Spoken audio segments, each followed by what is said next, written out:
Okay. There we go. Hello, everybody. Hello. Thanks for joining us today. Big topic today, guys.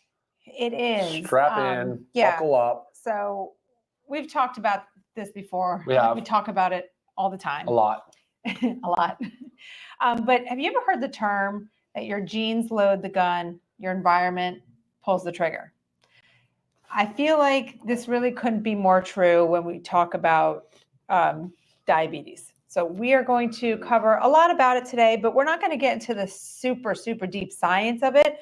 But we want you guys to understand how much of a lifestyle disease is. The way that we live our lives really can contribute, make this disease happen. So I think we'll probably talk quite a bit about disease process, but we're not going to talk pharmacotherapy. There you go. Right. Yeah. Right. Yeah, and I think it relate to a lot of people, right? I mean, there's a lot of people that suffer from this disease, or the consequences of the disease long term. But yeah, I mean, a lot of people. And if there's, look, I mean, at least half the population in the States has prediabetes type 2 or type 1. That's a lot of people. Right.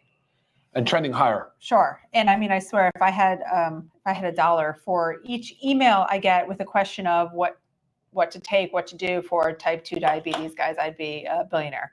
It's a lot. These questions come in every single day. So I just wanted to have a fresh new discussion about it and really motivate you guys to either if you are diabetic or pre-diabetic, things that you can do to work on reversing this. Or if you're on the other side and you're not there, the chances of getting there can be pretty high. Even for people like you and I, we watch our sugars closely. We watch our A1C, our 3-month average closely. We get our insulin tested. Yeah. We're very much cognizant and aware that we could potentially trend into prediabetes range. Right. You have to be aware of it all. Got to be aware of it all. Everybody, this is for every single one of you. All of us. So if you're sitting there thinking, I'm fine, I don't have diabetes, stay tuned. Yeah, exactly. And if you're one of those skinny people where you fall into that skinny fat category where the sarcopenia, you also are at high risk for prediabetes and diabetes. Right. Yes. So it's not just an outward appearance of the phenotype of being skinny. Correct. 100%. So we'll talk about some of the causes, best diet or ways to eat, exercise, movement.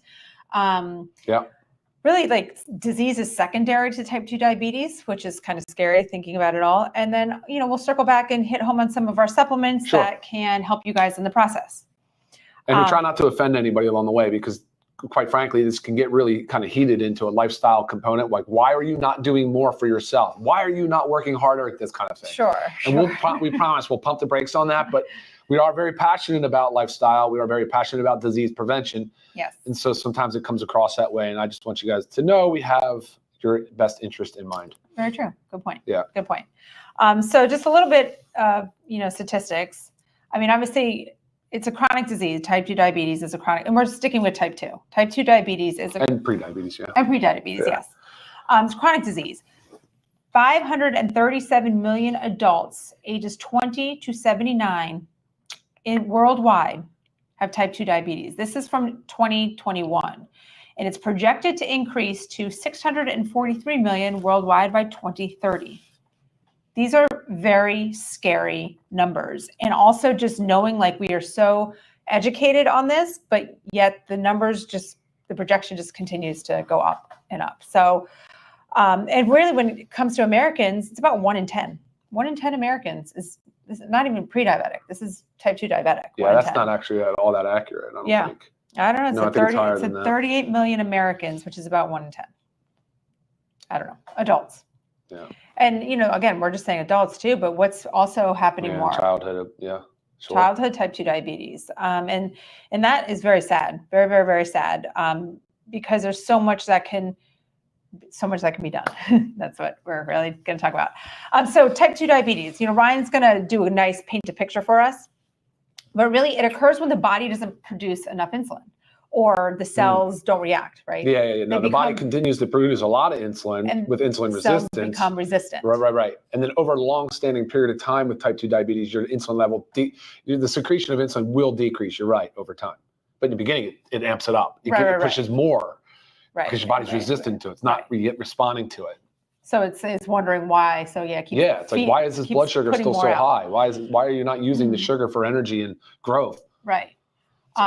Because insulin's a hormone, and what it's designed to do is help the body help the cells absorb the glucose to use them for energy. Sure. Right. So when your body's resistant to that, clearly that's not happening. We're not using that sugar for energy. And what is it doing when we're not using it for energy? Storing as fat. Yeah. Yep. Many times goes into fat storage. Yeah. So let's just paint the picture. Yeah, That's of course. What I want you to visualize. And I think it's a good practice to run through this real quick. So the problem with reactive sick care and the whole Western model, and really most of the world now, is that there's no interruption in the continuum of care. There is no continuum of care really. Like if you're pre-diabetic, well, that's even before that, right? If you had the high end of normal, what we talked about is optimal levels a lot, right. blood levels. Yes. Most physicians aren't even really kind of talking to you about your high end of normal blood sugar. They're just not. There's nothing they can do about it. Your primary care is pretty much going to be like whatever. It's not even like a flag yet. So like the high 90s, call it your fasting blood sugar. Right. Then like in your low 100s, 110, 123, 120 in that range, you're pre-diabetic. Maybe the doc says something at that point. Maybe not. Probably not, because there's not a diagnosis code. There's not really a way for them to offer you any care. Now you bump up to 126 and you go higher, all of a sudden you're diabetic, you get a prescription, you get follow-ups, you get all these different things, educational materials through how to manage your diabetes with your medication, so on and so forth. Right, and you're just talking about blood sugar. That's strictly on fasting blood sugar, A1C. But there's also other metrics that we would encourage you to know, like know your A1C. That's your 3-month average of your blood sugar. You should know that. It should be under 5.7. That's an awesome indicator. You should know what your fasting insulin or your insulin levels look like. And then for those of you that are on that threshold of being concerned and have some concern, an oral glucose tolerance test, as bad as it sucks, because you have to, I forget, like that big sugary drink you drank and then monitor your sugar. So for those of you females that have had babies, like we typically they sometimes have it during pregnancy to make sure. So the OGTT, the oral glucose tolerance test, is a really high predictability on like where you stand as far as your insulin response and diabetes. So that's helpful information for those of you out there. But if you don't even know your fasting sugar, you can literally go get a glucometer from the grocery store and test your sugar at home fasting and postprandial after food. And you can search online for the normal levels, but like you got to know your numbers. You have to absolutely know what your fasting is, your postprandial. Like you should know your A1C. And if you don't, it's time for blood work because you're past due. Like that's just much needed. And it's normal to see the A1C. That's not foreign for a physician to look at that. Right. And also, again, how we always talk about, taking your healthcare, into your own hands. Look at your trends. So when you get your blood work back, get if it doesn't have side by side of like your past, your previous 2 blood tests, ask for them. Look at your numbers and see, wow, what the, 6 months ago I was this number, and then 3 months ago I was that. And look at me, I'm going up. Yeah. If that's the case, guys, you really need to have this is a wake-up call. It's a warning sign. This is a big warning. There are signs, right? If those numbers are going up, you have a strong correlation to watching your waistline grow too. Right. And watching your activities decrease, watching your libido plummet, watching your energy, your free energy plummet, watching your sleep quality go down. Like, so you have all these different things that are happening, and it should actually absolutely come as no surprise that you're probably getting pre-diabetic, type 2 diabetic. Right. Because those are the things that sort of start to happen from a metabolic perspective as your prediabetes progresses into type 2 diabetes. Right. So the quick picture. And that's not normal aging, guys. Right. That is not normal aging. Good point. The quick picture is, say we eat a piece of food. Yeah. Right. And so the body secretes insulin to take that glucose up, to utilize it. Right. Yeah. And if you're insulin resistant, the body puts that insulin out, but your body's resistant to it. So therefore it's not using it. And then it puts out more, and it keeps putting out more. Blood sugar's high. Nothing is happening. We're not utilizing that blood sugar for energy. Now, in a healthy body that is not resistant, the insulin gets put out after we eat, and it takes up that blood sugar, gets it out of our bloodstream, right? And we use it for energy. So it really can be as simple as that. So we need to make sure we take precautions and we do things if we're insulin resistant. One of the biggest ones, you want to start with diet? Kind of feel like, to me, like diet and exercise, they're both like so equally important, but let's just talk about diet. And now I'm not going to give you real diet advice on how to specifically eat if you're a diabetic, but there's so many things that there's so many leading physicians out there right now that are saying like, avoid the carbohydrates. And so we have proteins, carbohydrates, and fats. Eat low carbohydrate. But carbohydrates are not essential. Essential means that that we need them for survival, or our body doesn't make them, but we make glucose, right? So we do make, so then carbohydrates are not essential. And if you are pre-diabetic, diabetic, if you have problems, if you're insulin resistant, what's the point of putting carbohydrates in if your body's not able to utilize it properly? And by carbohydrates, guys, we hear a lot about sugar. Carbohydrates are sugars, yes. Breads, pastas, grains, oatmeal. And I know some things like that, like oatmeal, it's a soluble fiber. It does have a lot of benefits, but I mean, each body's unique. And this is why we like the continuous glucose monitors. If you don't know of that, you can look it up too. You can get one from your doctor, but it's one that's not entry level though. That's for just, I mean, to common knowledge. Sure. Common knowledge. Sure. To know how things, I mean, there's many healthy people walking around wearing them to have the awareness of how their body reacts to certain foods. So think about proteins and fats. Think about high quality proteins and high quality fats, right? Your lean meats, your healthy low mercury fish, eggs, dairy, just beans. Beans are a carbohydrate, but they're a great soluble fiber. So they really, really actually are beneficial. So just think about avoiding the sugars. And I know fruit is extremely healthy, but because it is sugar. It is sugar. So you have, when you're here, I want you to think about more on the low glycemic index. So glycemic index is certain food, when you're low on the glycemic index, there are certain foods that take longer to increase blood sugar. So you want to focus on those. I mean, berries are lower. I think it's a fair thing for people to reference the glycemic index. Yeah, they want to see how fast it causes your blood sugar to spike. Right. How fast? Basically, the time release of the food to causing a blood sugar spike. Right. So just kind of. It's a good guide. It's a good guide because you're right. Right. Like the fruits and the sugars and things like that. Like some fruits are very high in sugar. Right. Some are lower. And it's hard because you got to know fruits these are things. Healthy. Yep. But yet, if you're you having know these things. insulin resistance, they're not healthy for you. Right. Yes, they're full of nutrients, but it's not good for you if your body's not utilizing that sugar. So really, really, really focus on the high quality protein, high quality fats, like your olive oil, coconut oil, avocado oil, your avocados, your nuts, your seeds, your olives, your coconut, all that kind of stuff in there. I mean, really beneficial. And it also really helps stabilize your blood sugar. And if you are eating carbohydrates, if you don't want to rule them out 100%, make sure you're pairing them with a fat or a protein. Because typically when we just eat carbohydrates, we have a big spike in our blood sugar. And every time we eat, our blood sugar is changing, right? It's going to go up with food.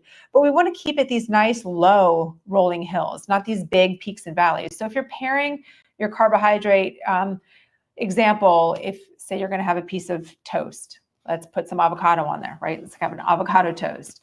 If you're going to have a piece of fruit, say you're going to eat an apple, which is also good soluble fiber if you keep that skin on there, but pair it with some nuts, maybe some nut butter.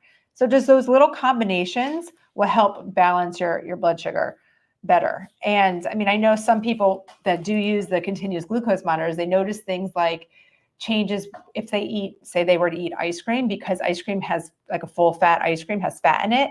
It helps keep your blood sugar more stable than maybe say eating white rice. It just bumps it up. So the pairing of it can really help. But again, really think about the avoidance of carbohydrates until you get things under control. Yeah, you're giving like really like quality health advice, like from a dietary perspective and nutritionist perspective.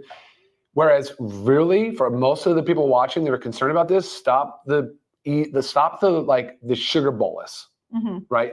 Stop having this like crappy coffee loaded with some sugar bolus in there because it's a cream, it's a sugar, it's a this, it's a that. Stop waking up first thing eating a cereal or some heavy carbohydrate loaded with fruit and some flavored yogurt that's packed with sugar. Stop sugary beverages throughout the day. What's the deal with all these? I'm hydrating well. I'm drinking my Gatorade or Powerade or whatever, or even drinking sodas, loaded with sugar. Right. Dude, like. Or putting I hate even saying this, but like putting some honey in tea. I mean, honey has great health benefits, but not profound if you're not able to utilize it properly, right. Not if your blood sugar is out of control, not if you're insulin resistant. So you have to look at things through a very different lens. You kind of do. And if you can think about just taking it all out, take it all out. And if you are addicted to sugar, guys, I promise you, if you can do a complete 0 carbohydrate, 0 sugars for 2 weeks, you will get rid of that sugar addiction. 2 weeks, I know, will be probably the hardest 2 weeks of your life. Yeah, sugar detox is a whole nother thing. We should talk about that sometime too. Right. You know what I mean? But it helps so many. It really does. It's a real thing. What do you say about carrots? Do you have any opinion on carrots?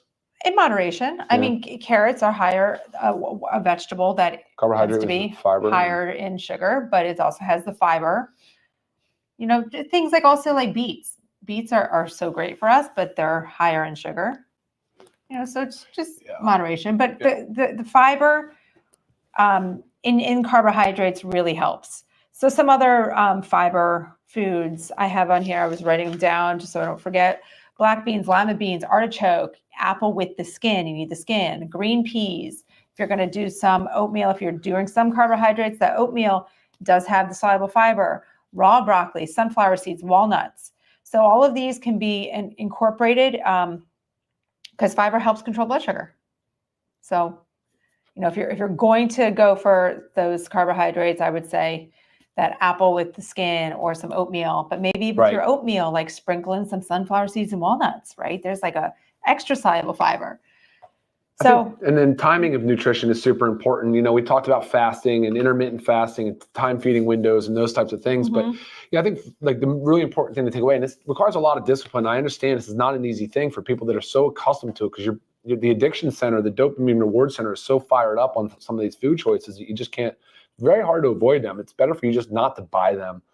But when you eat, it's like eat for a meal and maybe not snack as much, right? Like kind of minimize the snacking in between to let your blood sugar stabilize and normalize. But if you continue or prompting the pancreas to release insulin just during your feeding window, like almost the whole time, that is not ideal for somebody that's pre-diabetic or diabetic. Right.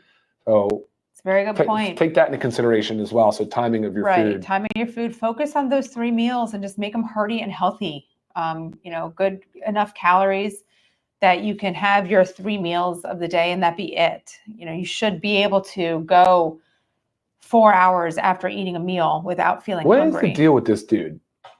Hey, what is your deal, David? What I mean, every week, same thing. Walmart has better products than LiveGood. Very funny, dude. Send me your products, David. I don't understand those. Like you want attention, you just got it. There you go, man. Okay. Exercise. Let's bump up to exercise. So did you know that exercising, utilizing your muscles can help control blood sugar similar to that of diabetic medications? I did know that.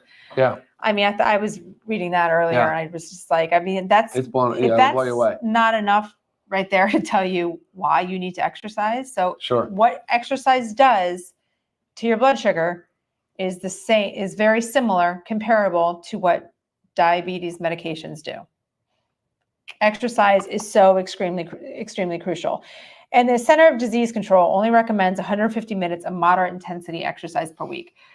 That's very little. But again, start there. If you're not exercising, I mean, 150 minutes of moderate intensity per week. Divide that up. Moderate intensity, right? Fast walking, hill walking, biking. We know we want the weight training in there, but right now, keeping this super simple in terms of exercise, what we want you to do is contract your muscles. Because that contraction of the muscle is what pulls that blood sugar out of your blood and utilizes it for energy. And the more muscle you have, the better able you are to continuously take up sugar from your blood. So it's just, I mean, you have to do it. I can't even say anymore. Like you have got to exercise. That is like, it's a non-negotiable. It's a 100% non-negotiable. I mean, this is for everybody too. Like we did our last week's training on, it was about metabolism, but this goes just with that, because if you missed it, make sure you watch it. But one of the things that we were saying is that you should be moving your body, not just that little bit of exercise you're setting aside to do a day or per week, but you need to be moving your body continuously through the day. And we had recommended like every 30 minutes, set a timer, every 30 minutes to move for 2 minutes. Yeah. If you're doing this continuously throughout your day, your muscles are continuously contracting and they're pulling up that blood sugar from the bloodstream. That is going to help diabetics, pre-diabetics, anybody that insulin resistant. This is going to help so much.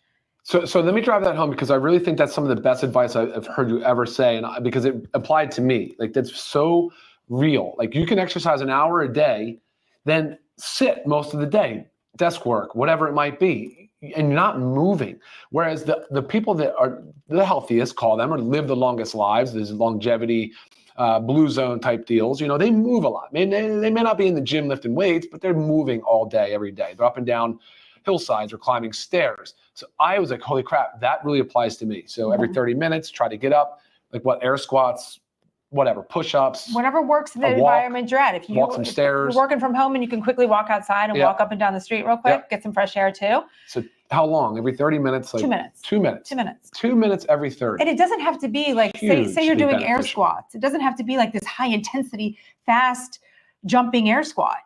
Just contracting your muscles, just not being sedentary in that chair, standing up and going up and down. Such good advice. Really and is. This is stuff that everybody can do. And so that's why I wanted to keep the exercise portion really light, because I know it can be intimidating. It can be. For me, no, I love exercise, right? And we know that, like you do too. So when I could go on and on about exercise, but I know I'm speaking to many, because I know there's so many of you out there that hate exercise. Or they don't even know how to incorporate it in. They don't know where to begin. Yeah, sure. I get it. So again, that's why I wanted to bring up the CDC recommendation of like a minimum of 150 minutes. To me, I feel like that's very minimum. I feel like the CDC is being very nice. Yeah. But a minimum of 150, and then just do those 2 minutes every 30 minutes, guys. And then one last piece to use: eat before and after a meal, but definitely after a meal. After you eat, go walk. Oh, sorry, you said eat before and after a meal. Did I say that? Yeah. I'm so sorry. I mean walk, move. Right. Before and after every meal. Yes. So yes, right? I mean, but that's amazing advice. Guys, that's will be the big takeaway from today for sure, if you want to actually do something. And the 30 minutes of workout a day, that can be a modest, brisk walk. That's the thing. We do encourage load bearing, of course, and things of that nature. But yeah, that's a separate, that's like you said. And if you're sitting there saying, I don't have time, but maybe you watch a 30-minute TV show. Right, guys? Yeah. Or get yourself a treadmill, or one of those little walking, they're not called walking treadmills, whatever it is. Whatever, yeah. We have one too. We wheel it around and stick it up to a counter. Stand and walk on that while you're watching your 30-minute show. It's just about moving your body. Awesome. What's up next? Okay. And hey, just for you guys that wonder why I'm not looking at the camera all the time, there is a computer right here. So it's not that I'm distracted. I'm actually managing the comments and the questions that come through. So I see all you guys talking. You just can't see my computer. So I apologize if I'm not making eye contact with you on the screen here, but that's what I'm looking at. So yeah. Oh, gotcha. Yeah. Yes. It's hard. We have to try to kind of see as we're going along if we can answer questions while we're doing this. Or and I like it. I think the engagement is super fun. Comments to pull up. Yeah. This is super fun. Okay. So root cause of all disease. So I personally feel like this type 2 diabetes is the cause of all disease. So many times when I get an email. That's a bold statement. I know, it's very bold. Okay, I should say all, most, a lot. Let's just say a lot. I'm with you. One of the biggest ones is fatty liver disease. And this is non-alcoholic fatty liver disease. And the prevalence of non-alcoholic fatty liver disease is just going up and up. It's like skyrocketing. And every time I get an email about this, which is very often, I say, are you or whomever they're referring to type 2 diabetic? And 9.9 times out of 10, it comes back yes. So I say, okay, let's take a step back. Let's go work on let's work on the diabetes, because the other things will start to heal themselves in the process. Same thing when it goes to, I get a question about like foot sores or leg pain, just a lot of it. I always ask the question, are you type 2 diabetic? And it comes back 9.9 times out of 10, yes. So I don't ever want to focus on that issue. I know that was what the question was about, but let's focus on reversing the diabetes. Let's focus on improving our insulin resistance, improving our blood sugar. And it's a process. It's not an overnight fix. But and you have to stay committed, because it takes a lot. I'm with you. I follow along with everything you're saying. It's really a body composition issue, because that's what contributes and causes the diabetes, right? Like the type 2, the pre-diabetic and the diabetes. It's right. Body composition, but you also talked about the sarcopenic obesity, which is your skinny fat. And they might not know, if you're not getting your body composition taken when you're at a doctor, you may not know just by looking at. So it is body. So when Ryan says body composition, right, it's the portion of our body that's made up of fat and lean muscle, right? So just because you're skinny doesn't mean that body composition is a healthy body composition. You could be skinny, and that's the skinny fat, where you have a high body fat and low muscle mass, but you just naturally have a small frame. Yeah. Yeah. I mean, it is important to know your fat mass versus your fat-free mass. Right. You know, that's important stuff to know as well, because body composition, and we've talked about this in the past, but lean muscle does such a far superior job of fat tissue, of uptaking sugar, managing, managing changes, everything. Honestly, dietary is important, but then also environmental. So there's a lot of environmental insults that we experience that also impact our metabolic health. Right. You know, and when you start talking about diabetes, again, kind of the function, the core of that is metabolic dysfunction. So, yeah, a lot of variables. It can be overwhelming, but we're right to be sitting here to talk about things that are pretty much the lowest hanging and highest impact, right? So, which are, obviously food advice, nutrition advice, exercise, and then just general education around it. Because here's what happens, right? If you don't listen, you don't do anything. You're talking about the leading cause of blindness. You're talking about the leading cause of renal impairment, so kidney disease, that's and another dialysis. Big one that I get the question on all the time. I'm like, if you have kidney problems, diabetes is number one, and number three on the microvascular side is amputations. So you get the ulcers because you can't really feel, because there's such distal periphery, and the microvascular is the small blood vessels. So those three things. So therefore, the leading cause of amputations. That's microvascular. The macrovascular side of diabetes is stroke and heart attack. Right. So you're talking about major stuff. Right. And then now, as soon as you get into heart attack, now you're talking right off the bat, boom, heart disease. And then typically along with this, you have heart hypertension. So high blood pressure. And the heart attack thing is really a CAD, coronary artery disease issue. So guys, this thing is like it's such a volcanic eruption of into this chronic disease world, because as soon as all that happens, and we're not going to get into this so much, but the inflammatory cascade, the process of inflammation. Sure. So not only are you getting spikes of high inflammation, and your cortisol response is all screwed up, and your hypothalamus and your pituitary and the whole adrenal glands are screwed. Then you have this chronic low-grade inflammation your body doesn't even know what to do about, so it compromises the immune function. Now you're worried about cancer proliferation. Right. Now you're into this, like, okay, you started with obesity or whatever. Then you got diabetes. Then you went into this hypertension with coronary artery disease, heart attack, stroke risk. Now you have risk of cancer. What are we missing? Right. Oh, neurodegenerative diseases. Now you're talking about your Alzheimer's and your Parkinson's. Sure. Because again, the inflammatory cascade, it's literally referred to as type 3 diabetes. Yeah. Because there's such a strong correlation and causative, whatever. Yeah. It makes you so sad, especially when you have loved ones, guys, that you see suffer through this. My father was a great example of coronary artery disease with high, long-standing pre-diabetes. Didn't really cross the line, but man, it's a tough world. It is a tough world. It doesn't have to be this way. Right. So supplementation is certainly a part of that, because it's a supplement to a healthy diet. You want the nutrients. You need the minerals. Your body absolutely requires these. This is a biochemical. All the reactions that happen in our body are due to all of these cofactors, your vitamins, your minerals, your trace minerals. Which is why we pulled up a lot of the stuff that we pulled out here. Right. The multivitamins, your magnesium, your D. Ryan was just talking about that inflammation. The omega-3 fatty acids are great. Factor 4. Yeah, for sure. Factor 4, the omega-3 fatty acids. You need phytonutrients. That's why we encourage eating the rainbow and different colors and things like that. There's your super reds. There's your super greens. The power of phytonutrients is incredible. And you do get those out of meat, so don't be totally discouraged. But boom, antioxidants. So they can help neutralize some of these free radicals that are happening because they're just constantly under assault, and high amounts of inflammation. And oxidative stress is really the term that goes with that. Right. And especially if you might be eating like less fruits, because we just talked about avoiding the sugar, avoiding the carbohydrates. You know, all of our products are approved for diabetics. They're all sugar-free. We tend to use stevia and monk fruit. Sure. Okay. Sure. Good point. We threw gut health in there because gut health probiotics are and enzymes. They're very important about helpful breaking things down. Gut health is, the gut is our second brain. It's involved in more than we think of. So it's always important to be addressing your gut health. Essential aminos, pull this out because obviously I talked about the more muscle you have, the more your body's able to utilize blood sugar. And there's nothing better than essential aminos and helping us preserve that lean muscle mass. In between periods of meals, right? Like great tool for that. You can use it along any time of day, really. But man, she's right. Like that's the key. Essential aminos for giving your body the fuel so it doesn't start breaking down the muscle. Right.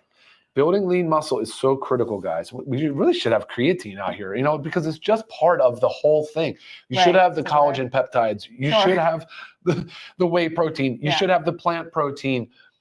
That's what's the craziest thing, guys. We're talking about like LiveGood because the way we are anyways, we're formulating for foundational health. Right. And with the protein, I mean, it's hard to get enough protein in. That's where protein powders come into play. Like if you're one sitting there and saying like, I weigh 160 pounds and I'm eating my 160 grams of protein through other sources, meat, whatnot, eggs, dairy, kudos to you. I know personally, it's hard for me to reach my goal. I typically eat about 150 grams of protein a day. And it's hard to get there with just, whole foods alone. So I rely on our protein powders. So they're great help. 100 calories for 20 grams of protein. Really, really easy to add it in there as a snack with your meal. Make it a meal by increasing it also. And then lean. Lean is our body composition enhancement formula.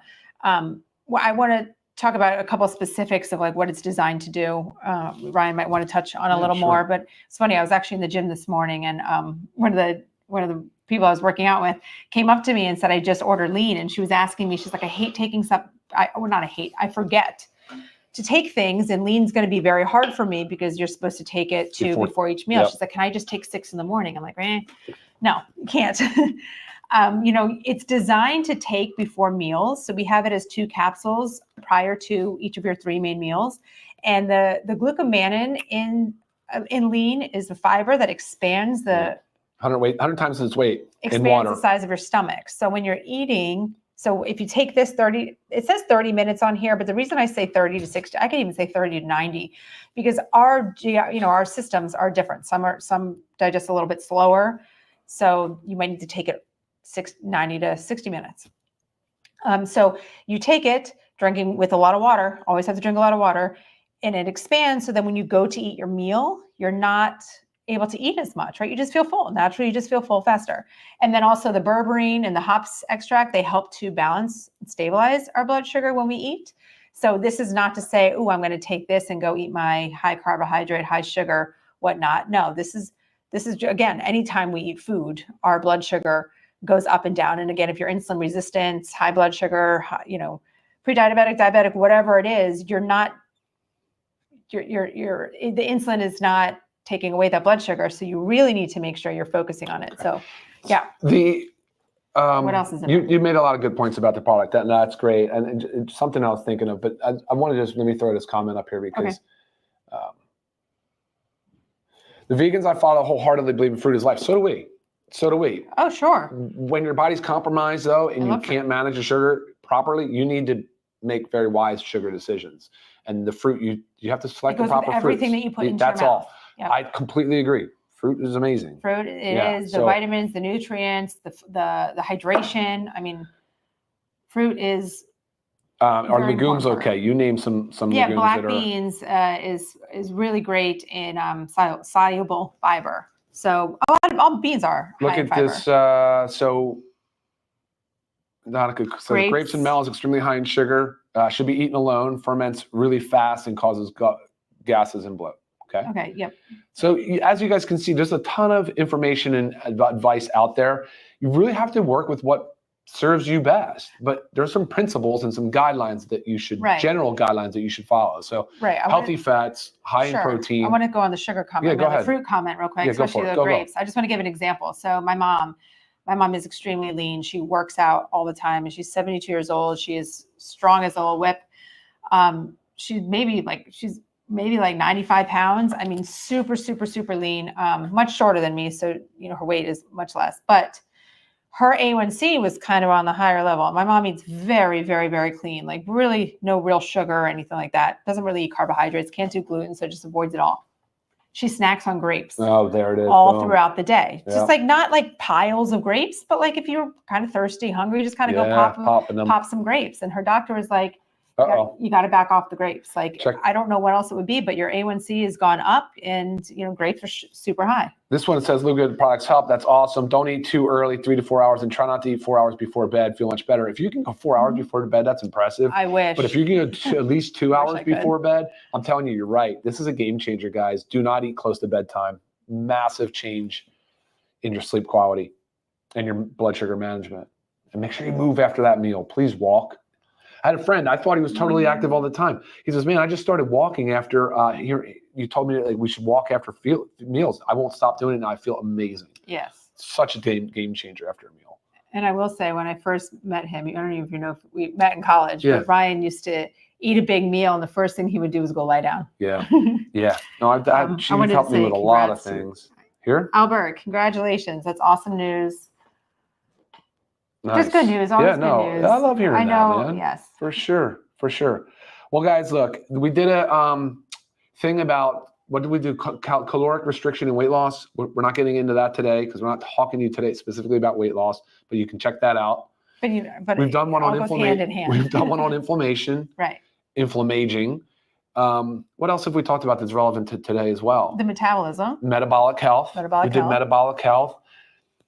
I mean, there's so much content around this, guys. And I think it's an awareness thing. It's an education. And I honestly think that you people out there that they're currently suffering with high sugar know what you need to do. So sometimes it's just that extra push, right? And maybe that push is today. Today's the day. Start now. Let's do it. Don't let the cascade Did we cover everything you had? I think so, yeah. All right, awesome. Yeah. Well, I'm going to run through some quick comments. Yeah, and I did say, guys, if you haven't already, subscribe to our channel. That way you don't miss anything. And we love your comments, your views. It helps us. We help you. It's kind of hand in hand. Like, comment. We always answer. Love to. Yes, please do that. Please do that. Albert's back and says, exercise gives me back pain. Well, your back pain's going to get worse if you don't move. It's just, that's the nature of the beast. You're going to have to find movements that work for you. Seek out a healthcare provider, whether it's chiropractic medicine or an orthopedic. Find somebody that can give you tailored advice. Right. Core strengthening exercises. I mean, if you're doing exercises that tend to hurt your back, then you're doing the wrong exercises for your body. Oh, man, you guys are so complimentary. I really appreciate it. Thank you so much. We love you guys too. Yeah, and check out all of our products are on our website, livegood.com. You can check them out there. We do have learn more sections with some information. We're working on getting short little videos onto each product so you can quickly watch and get a quick educational 1 to 3 minutes. 100% move daily. Yeah. Any other questions, you guys, I'm always available. Email. Some of these, I see if they're not really hand in hand with what's going on today. It's fun to see, though. A lot of people are recommending keto. Yeah. I mean, it's not for everybody, but if you are struggling with blood sugar issues, guys, it is the way to go. It really is. And it doesn't mean you have to be doing keto for life, but you've got to get what's going on in check and then figure out. It's all about learning how your body, everybody's different. So that's so funny. There's 2 comments about trampoline, and I couldn't agree more. Absolutely love the rebounding. Like if you bought one little trampoline and you just wanted to jump for a little bit. Right. That's a great idea. You have one of the teeny little trampolines next to your desk. Rebounder. Go jump for 2 minutes. Just jump for 2 minutes. Wow. I love that. Freaking now I feel great. like we need a little trampoline. Yeah. Yeah. We should have one anyways. I love the whole, You can do it after cold plunge. If you guys cold plunge, you can go out and jump and make your. Yes, we tend to go out on our kids' big trampoline, but we should have a little one. Rebounders can be great. Another comment. This is great. So you guys must be seeing all your other comments and commenting back and forth, and I like that too. Thank you for interacting the way you all do. Is dancing okay? Dancing, come on, Dancing is exercise. Boom. Yes. Who doesn't want to dance? Yes, you have to just find, it's movement. That's why sometimes I hate saying exercise. I actually have it on my notes, exercise/movement. It's just movement. What movement motivates you? If you are going out and hating your exercise every single day, the likeliness of you sticking with it is Look at this one here. This one asks about, hey, Lisa, Dr. Ryan, recommendations of organic products for eyesight. So you're right to be concerned if your sugars are high, like I said earlier. It can damage parts of your eye because the microvascular, the inflammation and retinitis and different things can happen in the eye. Of course, lowering the sugar is your priority, right? Let's get back to that normal, healthy sugar levels.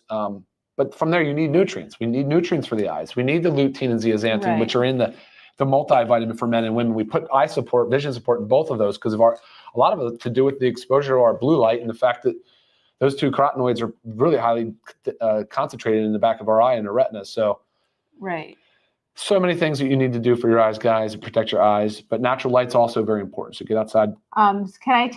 Should I take super reds when my sugar is high? There are no sugars in super reds. So yes, super red's a great addition. Yeah, the artificial sweetener thing is a hot topic debate here. It can cause an insulin surge. Yeah, I mean, so you got to be careful with them for sure. It's a lot of conflicting literature out there, so really difficult to know what's right. Time for your methylene blue? Tomorrow morning. I had mine today. Yeah. Yeah, I feel like we should probably do, I know next week, if you guys join us, it's the first Monday, right? The first Monday of the first Monday? Oh, today's the last. Did we mess up? Did we? Sure did. We'll do it next week. That's something. Typically the last Monday of every month, we do a live Q&A, call it our AUA, ask us anything. We goofed. Sorry, guys. Brought this topic in, but we'll do it. Nobody called us out on it. We'll flip-flop it. We'll do it next week. But I do also want to touch on, coming after that, I want to do a big one on methylene blue. This is a big one. Because the topic has been the research has been pumping out more stuff. And Donica, you're all over the comments. I love it. Especially women go through menopause. Menopause strength training helps keep your bone mineral density strong and prevent sarcopenia. Man, 100%. I'm telling you. And then what the problem too with the prediabetes and obesity is, man, your hormones absolutely get completely dysregulated. Yeah. And of course, we're all worried about our sex hormones, but there's so many hormones. We did a hormones video too, but man, it's most your sex hormones are what you're going to really notice the most. Your progesterone gets screwed, your estrogen, your testosterone, which of course men and women all have those hormones. Right. So a lot of times if I get the question, I'm having trouble getting pregnant, what should I take? I take steps back. Is there obesity involved? Type 2 diabetes? I mean, there's so many of these things that we need to focus on, because if you can fix those and get your hormones back in check, things happen naturally. Yeah. All right.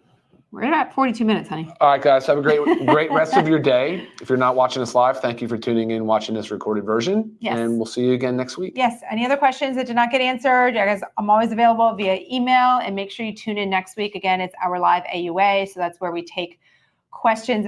It's Ask Us Anything. We'll take questions all over the grid about health and wellness. So it doesn't come in with anything. That's right. All right, guys. Thanks for joining. Take care, y'all. Bye now.